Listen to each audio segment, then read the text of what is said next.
Buenas tardes, soy el doctor Rafael Paz, soy médico radiólogo, radico en la ciudad de León, Guanajuato, México, y es un gusto estar con ustedes en este 16º Cervantino de Imágenes Médicas, organizado por el Colegio de Radiología e Imagen del Estado de Guanajuato, a cuya mesa directiva agradezco la invitación. Mi participación el día de hoy pretende comentar algunos puntos sobre la evaluación diagnóstica de la enfermedad aterosclerosa carotídea. Vamos a hacer un abordaje multimodal de las arterias carótidas enfermas. Mi charla tendrá una introducción, hablaremos sobre la enfermedad ateromatosa, definiremos cuáles son los signos de vulnerabilidad de la placa aterosclerosa, explicaremos algunos puntos útiles para la exploración por ultrasonido, la técnica y la clasificación de las placas por ultrasonido, la exploración por tomografía. Hablaremos de la resonancia magnética en la enfermedad carotídea por aterosclerosis. Hablaremos un caso sobre PET y daremos algunas ideas finales. Esta charla nace del hecho de que la cardiopatía isquémica y el evento vascular cerebral son dos de las principales causas de muerte en territorio mexicano, en territorio nacional de mexicanos, este, y están ambas relacionadas a la enfermedad aterosclerosa. La aterosclerosis es en realidad una enfermedad inflamatoria. Existe un depósito de proteínas de bajo peso molecular en la túnica íntima y media de la pared vascular. Y este depósito graso, este depósito de lipoproteínas, genera un proceso inflamatorio local, con todo lo que conlleva. Reclutamiento de monocitos, síntesis de agentes quimiotácticos, proliferación de fibroblastos, migración de macrófagos, y esto genera un aumento de volumen local en la placa. Eso hace que la estructura íntima media cambie, y esto es un esquema de lo que sucede. Hay depósitos pequeños de lípidos. Esto genera la quimiotaxis, el reclutamiento de células, la generación de agentes quimiotácticos. Se genera un cap fibroso sobre el depósito de lipoproteínas y sobre el proceso inflamatorio. Esto puede degenerar a una hemorragia intraplaca, a zonas de necrosis.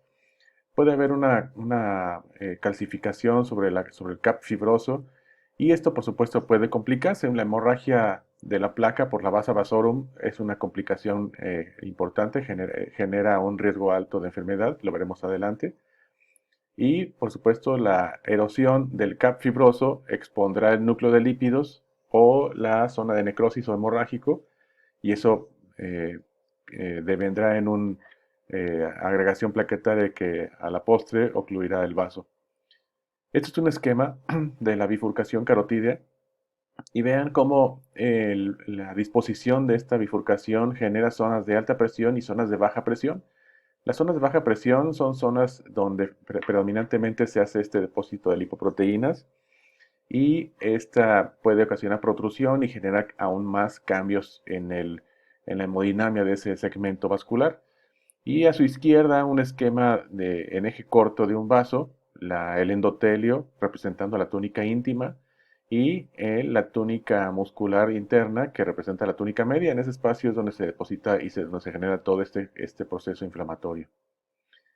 En ese esquema vemos cómo se está engrosando la pared de la arteria carótida interna, y vean cómo reduce los diámetros de la luz del vaso.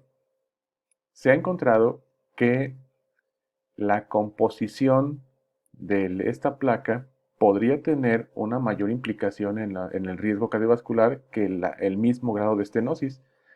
El grado de estenosis severo, mayor al 75%, producirá zonas de isquemia en momentos de alta demanda, como lo que ocurre en el corazón. Una placa con una estenosis importante, cuando aumenta la demanda en el ejercicio, ocasiona dolor torácico, dolor opresivo, el langor pectoris. Pero una placa ulcerada que expone el núcleo ocasiona agregación plaquetaria y genera trombos u oclusión. Hace un mes apenas se publicó este artículo en donde se describe que hay investigaciones recientes que demostraron que la morfología y la composición de la placa son factores independientes al grado de estenosis y son muy importantes en el riesgo de estadificación de gravedad de una placa aterosclerosa. Es decir, la composición es un factor muy importante. El grado de estenosis lo es, pero la composición ahora se ha visto que tiene una mayor peso en definir el riesgo. La vulnerabilidad de una placa aterosclerosa puede depender más de su composición que de su tamaño o extensión o del grado que ocasiona estenosis. Y esto se acaba de publicar este año. Un mayor porcentaje de pacientes con EBC no tienen placas que ocasionan estenosis más del 70%. Es decir, podemos tener placas que no ocasionen tanto estenosis, pero cuyo contenido, su composición puede ocasionar mayor riesgo de complicaciones. Esta tabla es muy importante, me gustaría mucho que todos la conocieran, porque define cuáles son estos factores de riesgo.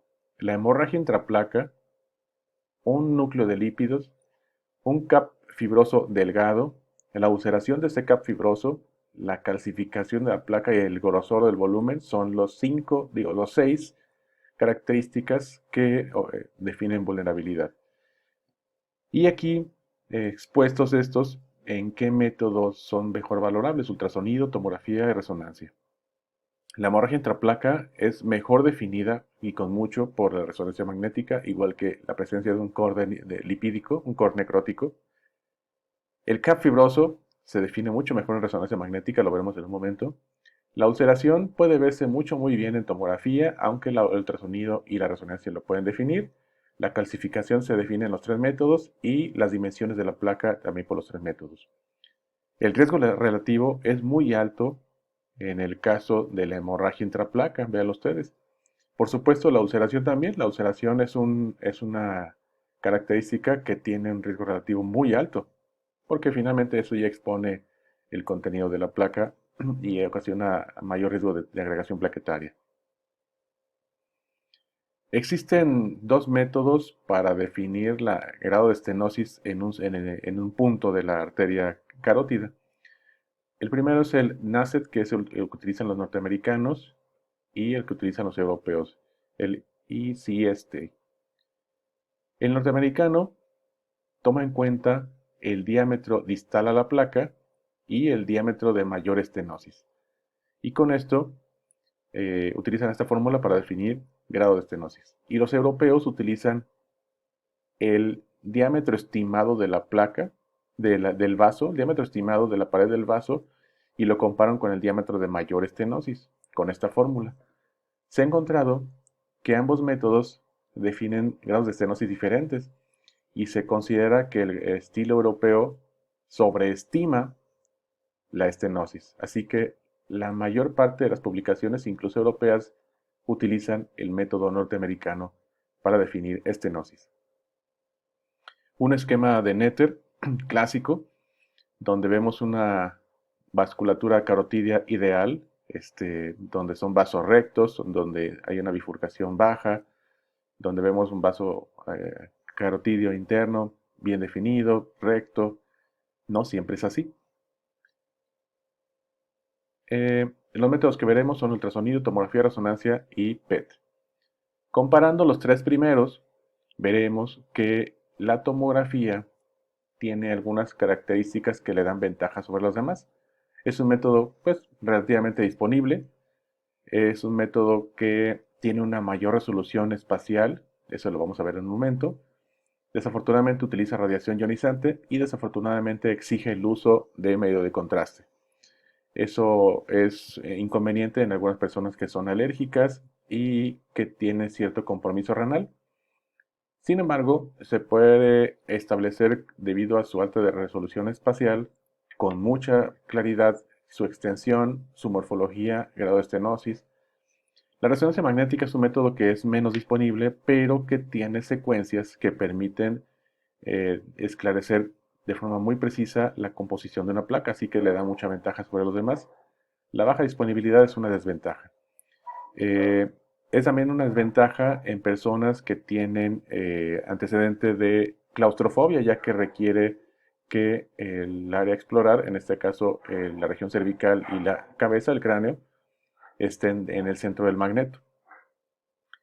Y el ultrasonido es un método muy disponible, es de menor costo, es reproducible, requiere entrenamiento y que podría ser el primer abordaje a la sospecha de una enfermedad carotidia por aterosclerosis.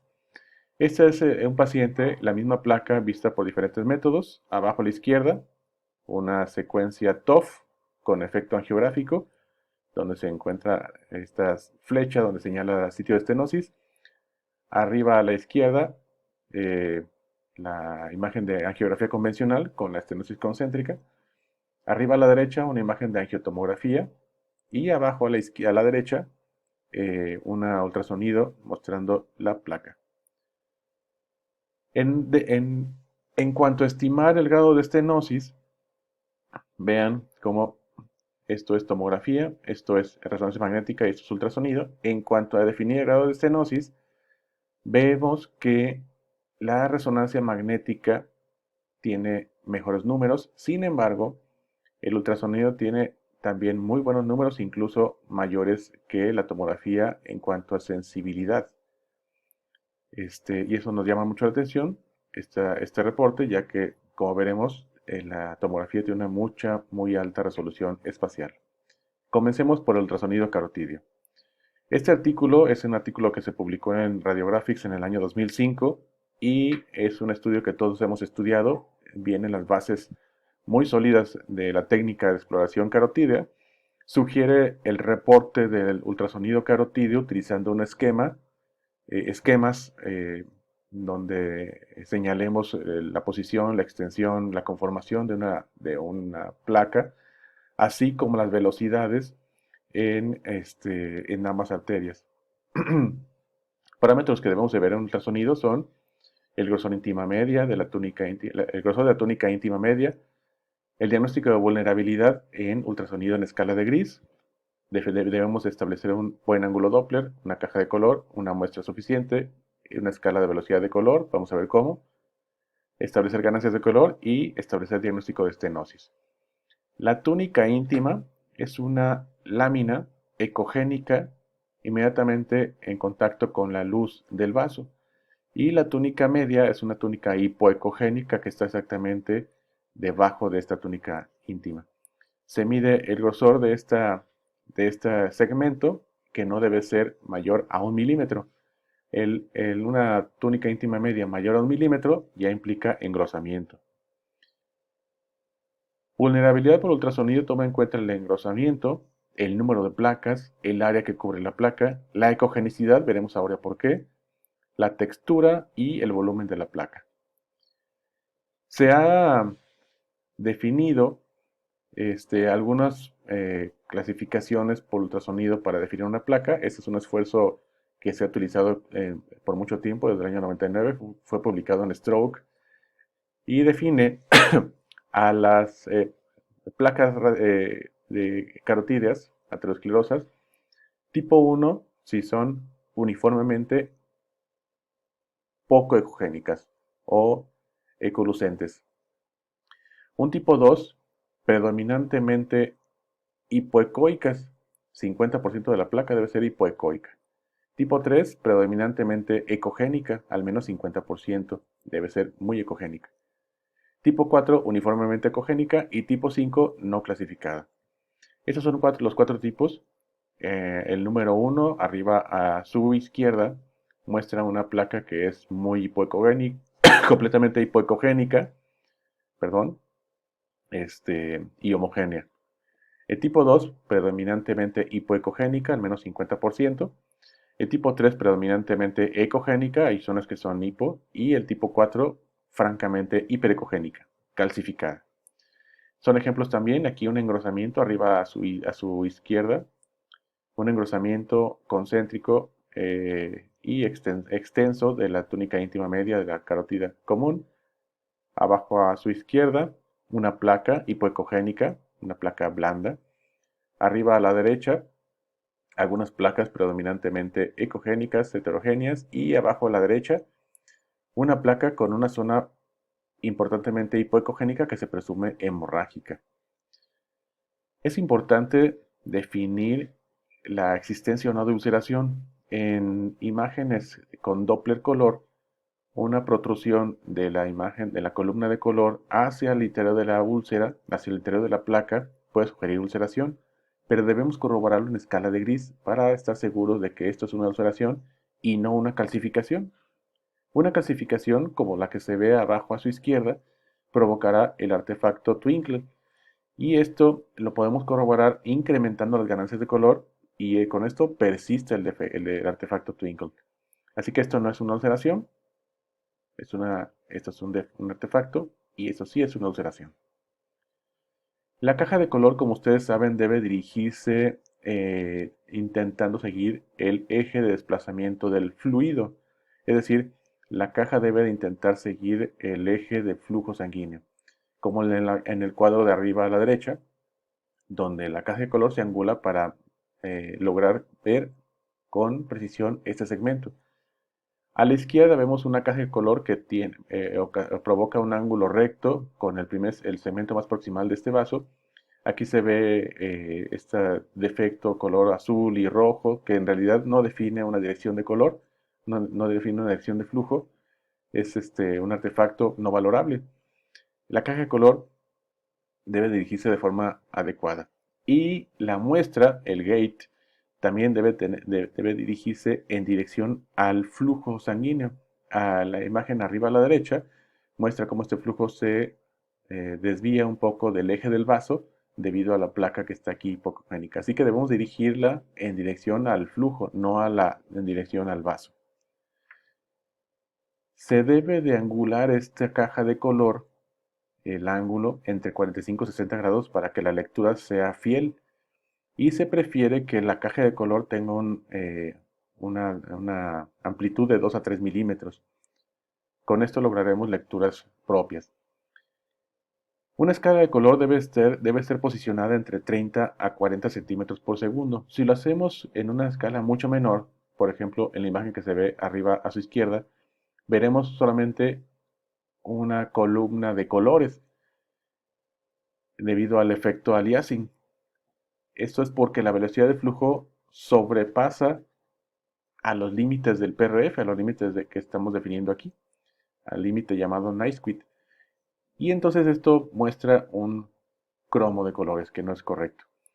Por el contrario, abajo a la izquierda, si vemos este caso, se programó los límites de flujo muy altos y por lo tanto no vemos la turbulencia que esta placa sí ocasiona. Arriba a la derecha vemos cómo se está bien definidos los límites de color, bien posicionado el cuadro de color y se ve el artefacto, no el artefacto, sino la turbulencia que ocasiona esta placa hipocogénica. Es una tabla muy útil también publicada en ese artículo del año 2005, donde define que una estenosis mayor al 70% ocasionará un flujo pico sistólico mayor a 230 centímetros por segundo. Una estenosis entre 50 y 69 ocasionará un flujo entre 125 y 230. Es decir, debemos tener en cuenta 125 centímetros por segundo como un límite para definir estenosis mayor a 50%.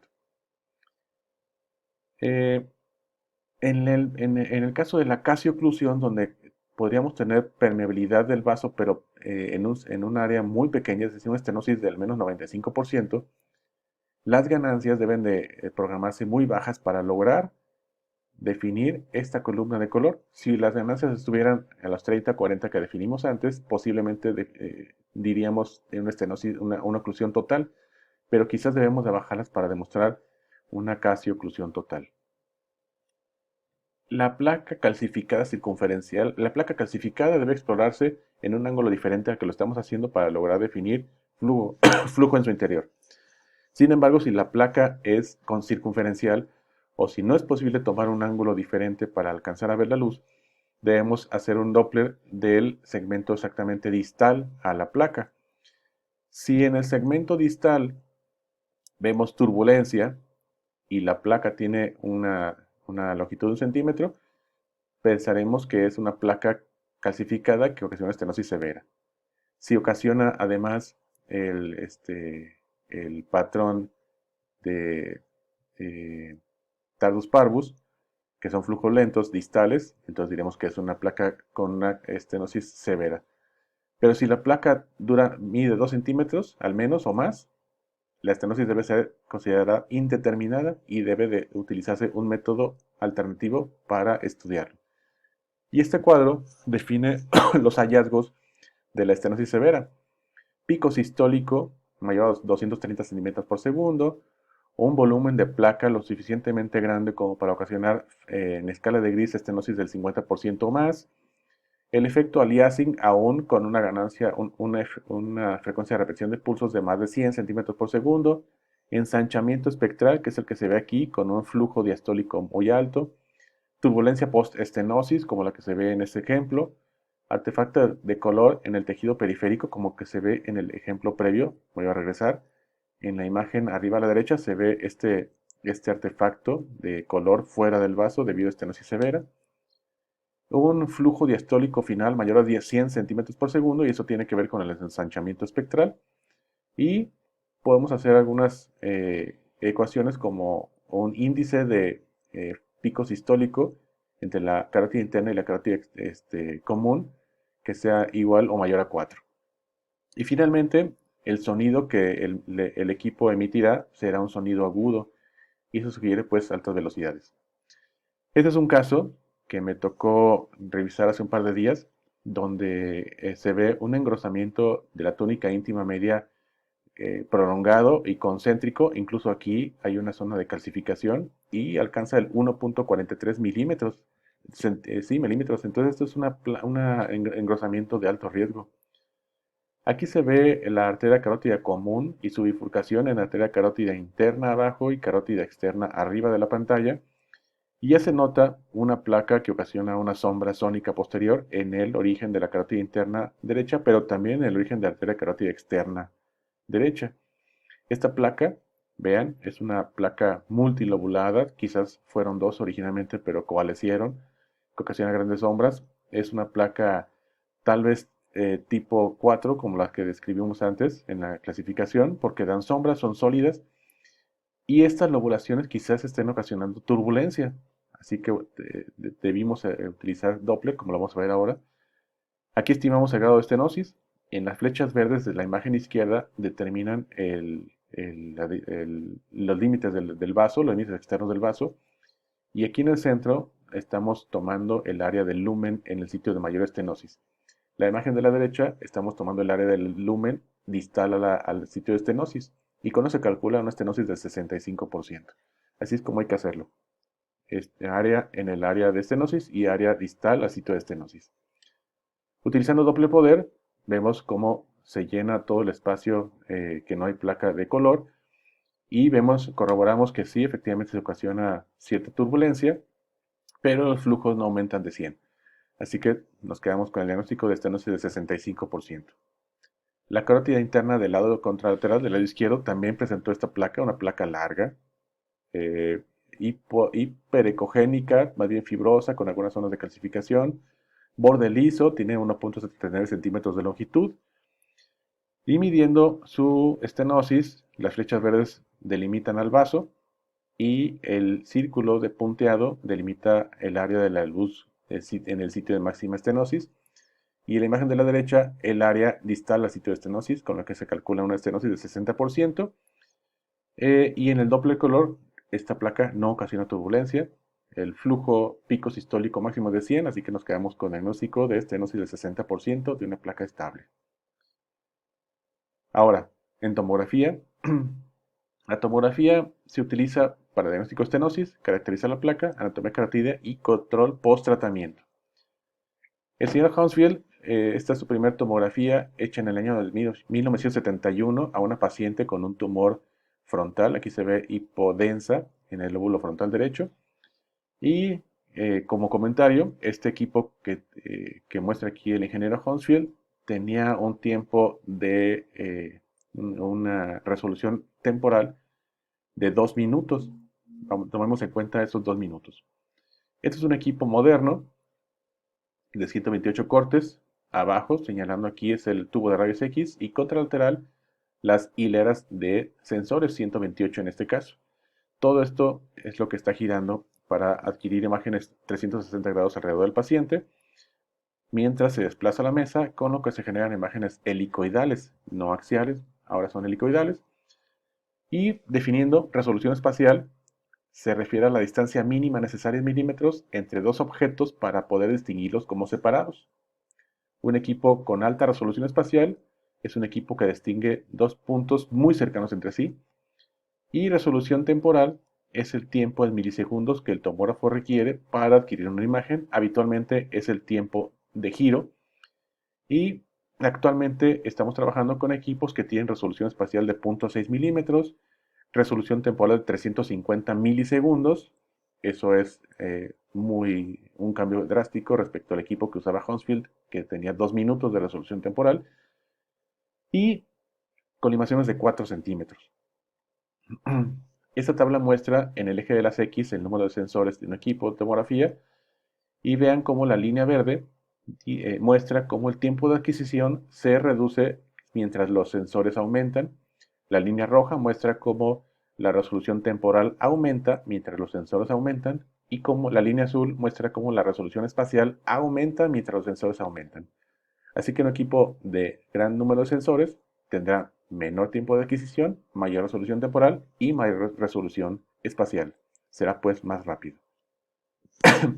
El contraste que requiere el tomógrafo es un contraste de alta osmolaridad, viscoso, pero que puede calentarse para reducir su viscosidad y permitir flujos más altos. Aquí menciono que además inyectar un contraste a temperatura cercana a la del cuerpo, 36-37 grados centígrados, provocará menos vasoespasmo. Un contraste yodado que sea muy frío podría ocasionar vasoespasmo en las arterias que queremos estudiar y eso pues no es tan conveniente a la hora de interpretar estudios. Una estrategia es administrar el contraste a temperatura cercana a la del cuerpo y también utilizar tal vez vasodilatadores. Algunos usamos nitroglicerina sublingual o isosorbida sublingual para provocar cierta vasodilatación, evitar vasoconstricción al momento de inyectar y así estudiar mejor los vasos. La tasa de inyección debe ser de 4 a 5 mililitros por segundo, 1 mililitro por kilo de peso, así que la inyección en una persona de 70 kilos será de 14 a 17 segundos, lo que debemos de tomar en cuenta al momento de planear el estudio, ya que la exploración no debe de exceder el tiempo que utilizamos en inyectar.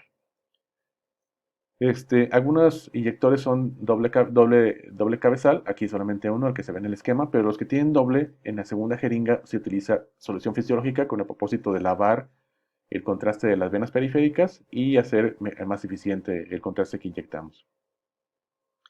Este artículo publicado en el año 2008 describía las características de la placa que la hacen vulnerable, pero por tomografía. Estas imágenes fueron publicadas en ese artículo 2008. En las imágenes de arriba se ve las arterias carótidas en su bifurcación, el bulbo carotido y su bifurcación, en eje largo, con unas dos placas hipodensas que se ven aquí.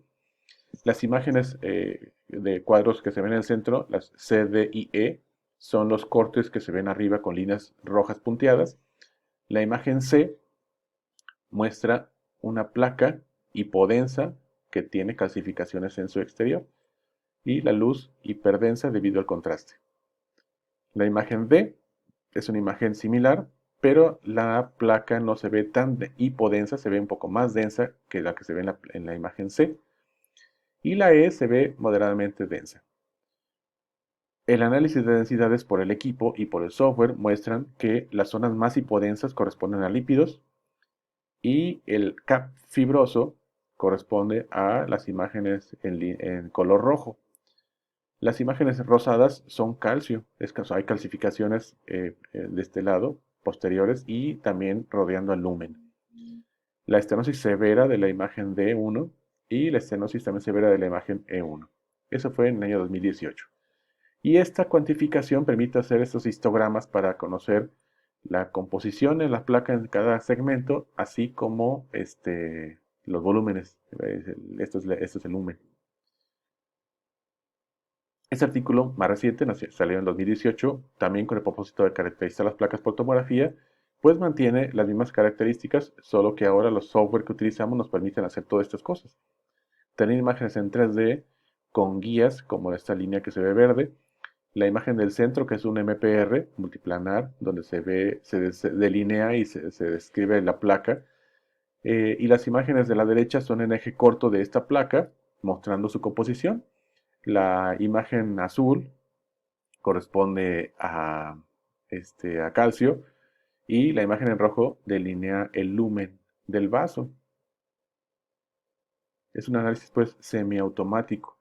La imagen en verde corresponde a tejido fibroso y esta es una placa que no tiene un núcleo lipídico, ni tiene un core necrótico, ni hemorrágico. Es una placa, digamos, con baja vulnerabilidad.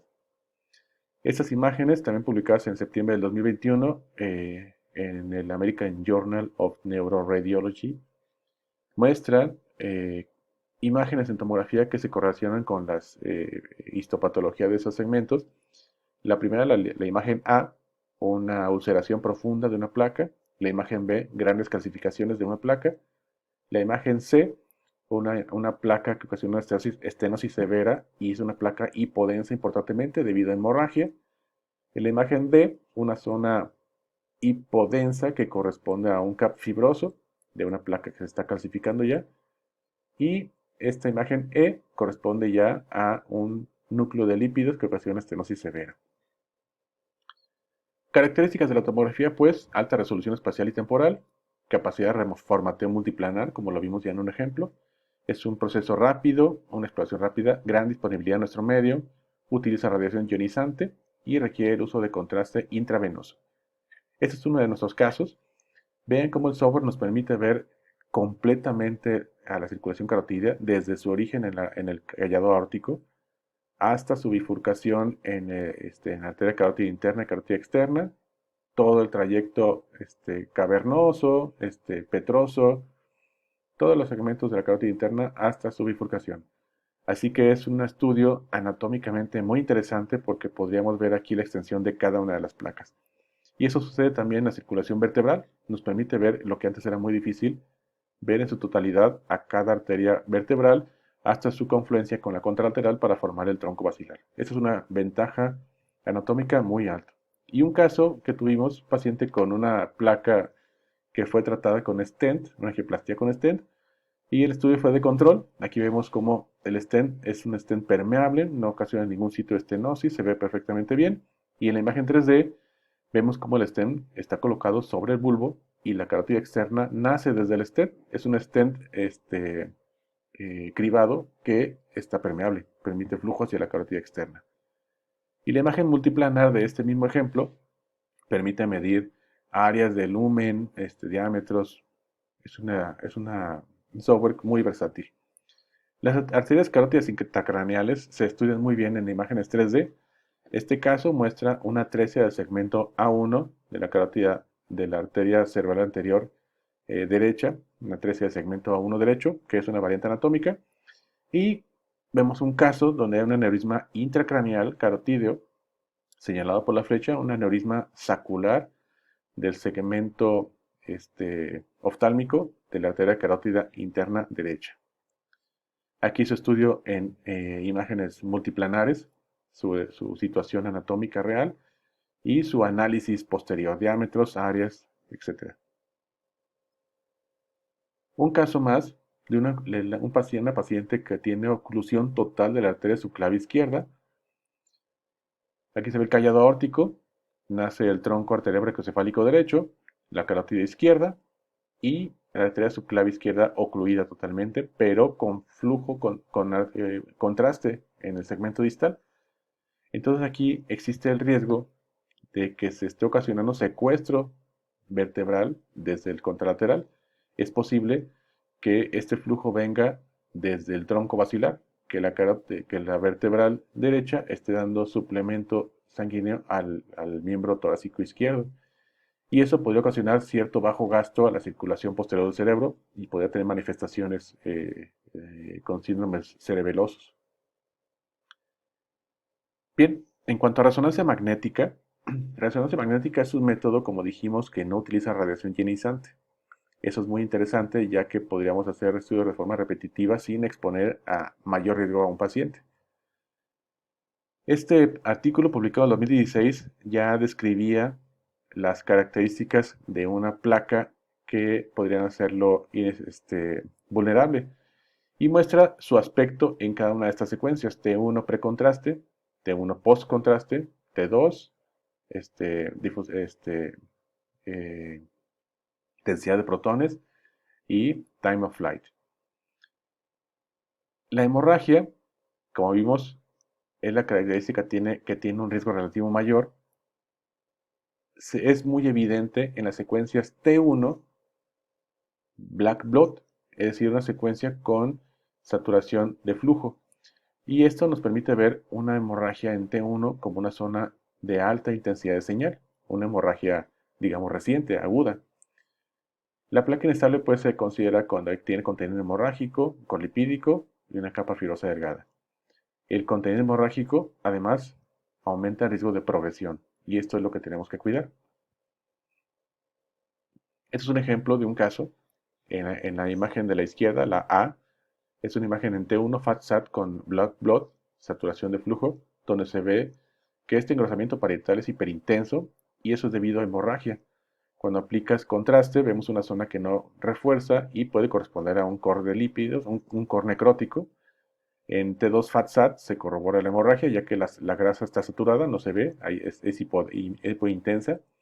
En el top se delinea muy bien la luz y se corrobora que esto que vimos aquí, hipointenso, en el T2 FATSAT, no correspondía a una ulceración de la túnica íntima. Y aquí en ecogradiente vemos un poco de sangre, que es la que veíamos hiperintensa en T1 FATSAT y saturación de flujo. Otro ejemplo, con un efecto angiográfico TOF, donde se ve una gran escotadura en la arteria carótida interna proximal.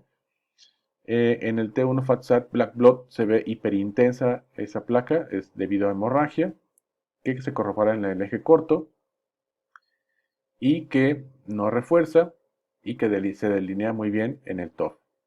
Otra vez, la hemorragia es un factor de riesgo que se debe definir de forma precisa. Existe otra variable que es el índice de remodelación, que toma en cuenta el área del vaso y el área de la luz para definir el engrosamiento parietal. Y esto es el llamado índice de remodelación, que es importante mencionarlo, ya que es una forma objetiva de medir este engrosamiento parietal.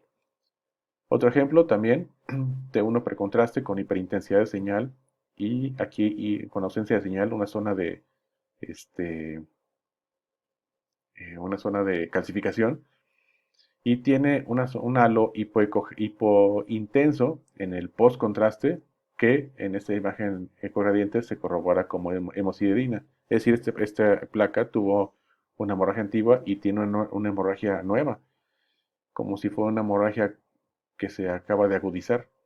Y este cuadro muestra las características de un vaso que deben de considerarse para definir vulnerabilidad.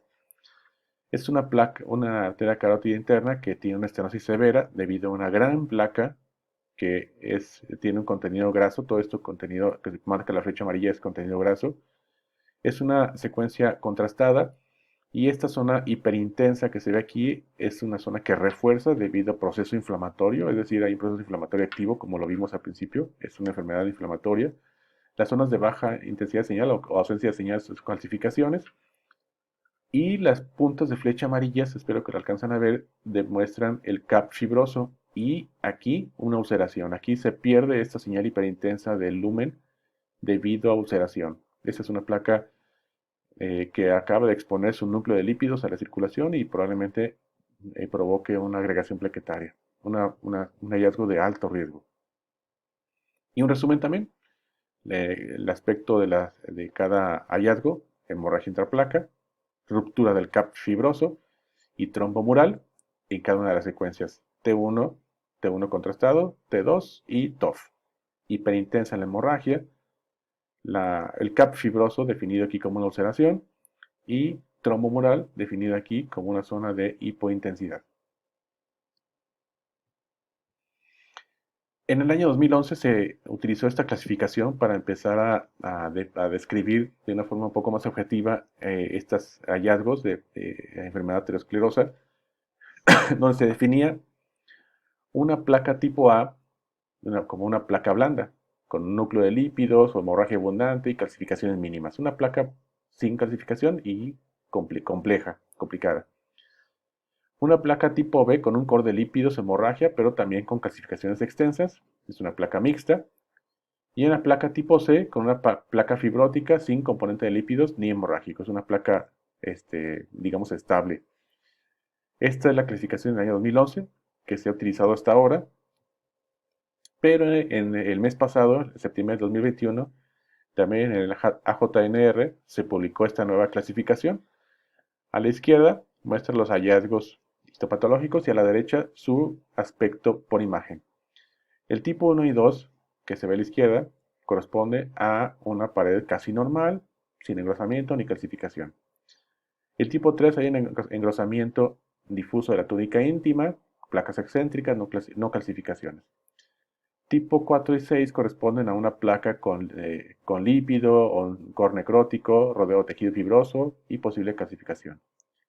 Tipo 6 una placa compleja con un defecto en la superficie, tal vez una ulceración en el cap fibroso, hemorrágica o trombo. El tipo 7 es una placa calcificada y el tipo 8 es una placa fibrótica sin lípidos y con una posible calcificación pequeña. La clasificación previa era más simple, aunque esta clasificación es más precisa, quizás sea un poco más difícil de, de exponer o de comentar o de comunicar. Esto se acaba de publicar, veamos qué tanta penetración tiene o qué tanta modificación se hacen con el tiempo. Vamos a ver ejemplos, pero utilizando la clasificación previa, ya que la que acabamos de ver se publicó hace apenas un mes. Es una placa tipo A, una placa blanda, donde se ve esta imagen hiperintensa en la pared del vaso, que corresponde a hemorragia. En la imagen del centro se ve este núcleo hemorrágico con una zona inflamatoria y finalmente se corrobora en el TOF. La imagen del centro, que es histopatológica, demuestra lo que vimos anteriormente, una placa blanda. Es una placa mixta, digamos, que ya tiene algunas calcificaciones, un engrosamiento fibroso y que es un poco más estable. Aquí se ve el depósito de lípidos y las zonas de calcificación. Y que también se ve en el TOF, en efecto geográfico, como un defecto en el flujo. Y el tipo C como una placa importantemente calcificada. Esos son los protocolos que se sugieren para realizar los estudios de resonancia de las placas. T1, T2, con efecto Black Blood, en 3D TOF, ecogradiente y sugiere también secuencias contrastadas, T1 contrastadas. En cuanto al PET, es un estudio de medicina nuclear que utiliza glucosa marcada con flúor radioactivo y el propósito es determinar zonas con alta demanda metabólica. Así que este paciente tiene placa en la arteria carótida interna izquierda y también en la derecha. Al aplicar el medio de contraste, vemos que solamente la derecha capta este medio de contraste.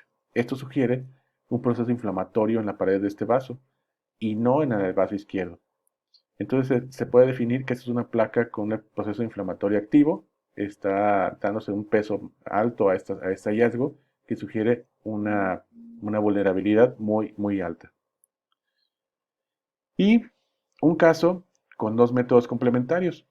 Este es un paciente que tiene ausencia de señal en la carótida común derecha desde su origen hasta el bulbo carotido derecho. Todo este segmento no hay evidencia de flujo en esa secuencia TOF o angiográfica. Sin embargo, el bulbo raquídeo, la arteria carótida interna derecha y la arteria carótida externa derecha muestran flujo, muestran señal, hiperintensidad señal. Estas imágenes de aquí demuestran que hay flujo intracraneal normal, flujo de la arteria carótida interna derecha y la cerebral anterior derecha y la cerebral media derecha. Entonces, queremos saber qué está pasando, cómo es que hay flujo en esta carótida interna derecha si no hay en la carótida común. Vemos que hay flujo en la carótida externa, así que no estamos seguros en este estudio si hay un efecto de secuestro utilizando la carótida, la arteria comunicante anterior como un puente de izquierda a derecha y que se llene de forma en dirección contraria la carótida interna derecha, como si hubiera reflujo, y después a la carótida externa, o si en realidad alguna rama de la carótida externa está dando flujo a la carótida interna. Por esta razón utilizamos ultrasonido, donde se demuestra oclusión total de la carótida común y permeabilidad de las dos carótidas interna y externa. Vemos aquí un anillo, un aro, este, una herradura de flujo en el Doppler poder, y vemos aquí cómo es que la arteria facial, después demostramos que era la arteria facial, pero un vaso colateral de la arteria carótida externa está dando flujo a la carótida externa y después a la carótida interna. Así que hay un puente desde el sistema cartílago externo, del derecho al izquierdo, del izquierdo al derecho, y después a las arterias intracraneales. Y ese es el puente que encontramos. No existe un puente intracraneal, por eso no hay ninguna manifestación neurológica. Y las formas de la onda pulsada, pues es cercana a lo normal. Bien, algunas ideas finales. La aterosclerosis es una enfermedad inflamatoria, debemos de tomarla en cuenta así. El ultrasonido Doppler es el método con mayor disponibilidad y que puede ser el método de abordaje primario de una enfermedad carotídea. La tomografía es el método con mayor resolución espacial, que permite ver anatómicamente con lujo de detalle la extensión y la posición de las placas. La resonancia magnética es una modalidad que ofrece mayor información sobre la composición de una placa, como ya lo vimos. La composición de una placa ateromatosa tiene mayor relación con un evento isquémico que el grado de estenosis. Esto es una verdad que hay que tener en cuenta todos. La composición es más importante que el grado de estenosis. Y de los datos que indican vulnerabilidad, la hemorragia es la principal, la que tiene mayor riesgo relativo de generar complicaciones y enfermedad isquémica cerebral. Bien, pues agradezco mucho su atención, espero que estos comentarios sean de utilidad, eso me va a dar mucho gusto. Me pongo a su disposición. Este es mi correo, mi cuenta de Instagram y mi cuenta de YouTube, donde tengo un par de videos para compartirlos con ustedes. Muchas gracias y sigan disfrutando del congreso. Muy buenas tardes.